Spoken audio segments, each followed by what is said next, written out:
જુદી દુનિયા ચિત્રીને બધા કે સીતાજીને વહુ બનાવવા લઈ ગયો, વહુ બનાવવા લઈ ગયો હોય. તમને કેમ લાગે?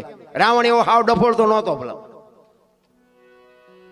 સીતાજીને બાબુ લેવા આવ્યો ને તારે માં કઈને ઉપાડ્યા છે કે માં તું આવી ને તો મારો બાપ આવે અને હું એના ઘરમાં જેવી તેવી ચોરી કરું તો એ મને મારે નહીં, એ મને મારે ને તો મને મુક્તિ મળી જાય. આ એના ઘરમાં બૈરાની ચોરી કરું તો એ મને મારી નાખે.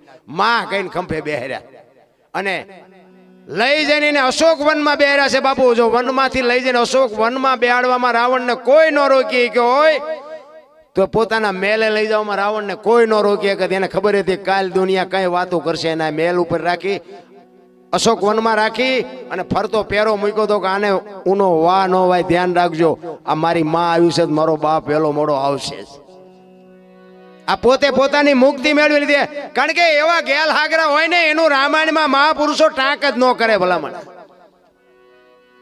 પણ મારો કહેવાનો અર્થ એ છે કે આપણે જ્યાં સુધી હલકું બોલાય ત્યાં સુધી સારું બોલવું જ નથી. હું ને મારી બેન બે નીકળ્યા હોય તો કોઈના મોઢામાંથી એવી વાત નીકળે ખરી કે બે ભાઈ બેન હાલા જતા લાગે છે?